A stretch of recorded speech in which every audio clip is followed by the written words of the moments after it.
everyone. Look, if you have anybody around you that is trying to conceive, that is trying for a baby, whether it's a man or the wife that is around you and you're aware of what they are going through, I think you should do everything possible to always check on them.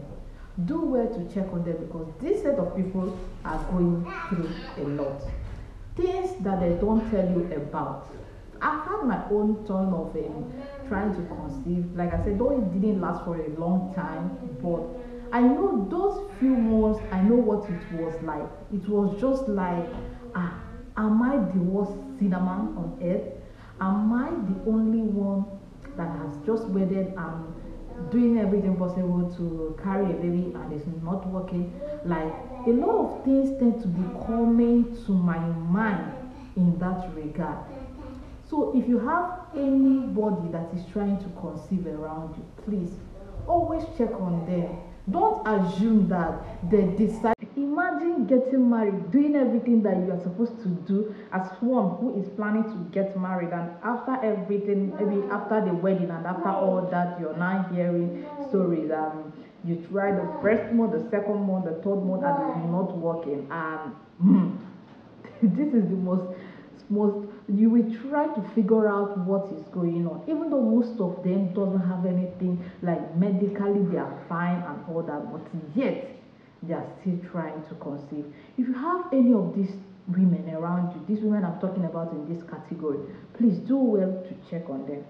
Always check on them. Your sister, your cousin, your friend, whatever it is, so long as she opened up to you and you are aware that she is trying for a baby, it's important that you check on them. Even when it seems maybe they're cut out from you, they are not talking to you anymore, it's just always important that you check on them, because most times they'll feel like just being on their own. They don't want to talk to anybody. They just want to sit on their own and listen to themselves to know what exactly is wrong with them, because they tend not to be able to figure out how on earth something like that is happening to them. These are the strongest set of women I have ever seen, because for you, trying for a baby is not something so easy. The person tends to be asking herself a whole lot of questions, like, what is going on with me? What is happening to me? Why is this thing not forthcoming? Even when it's not their fault. Okay?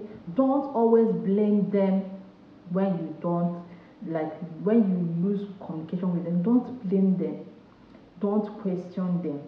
Just try to call to know how they are doing, because most times they used to think that maybe they are not part of this world.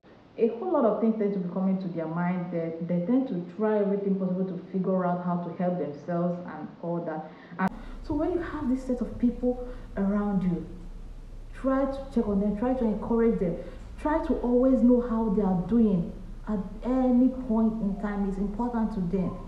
If you care about them, send some solutions. Even if you have solutions to give them, because they must have received a lot of solutions, but they tend to make use of the one they think will work for them, and that is it.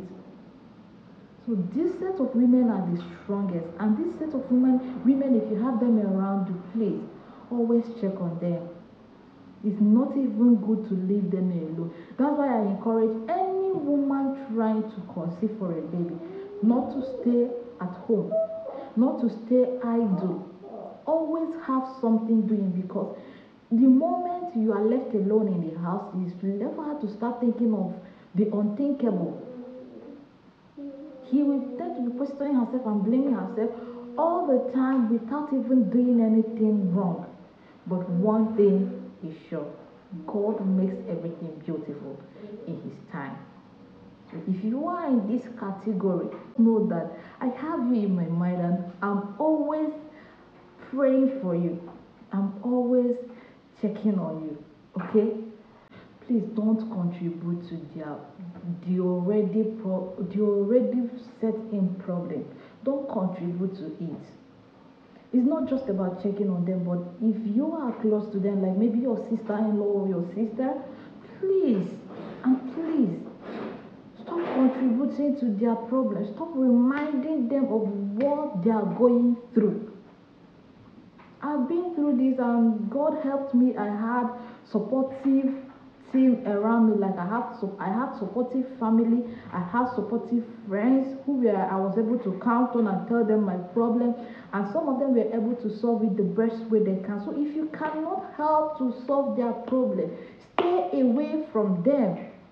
It's better you stay away from them than to remind them, continually reminding them of what they are going through. So if you can't check on them, and if you can't contribute to the progress of what they're doing, what they're asking God for, stay far away from them. Because that word TTC alone is more like, it's, so if possible, avoid them. If you can't help them, don't add to their problem. They are going through a lot already. I know it's not easy to any woman out there trying for a baby, but I want you to know one thing is that I, sitting here, was once in that shape. And I believe just one day, and just one move is enough for God to turn that story around. Is enough for God to change your story.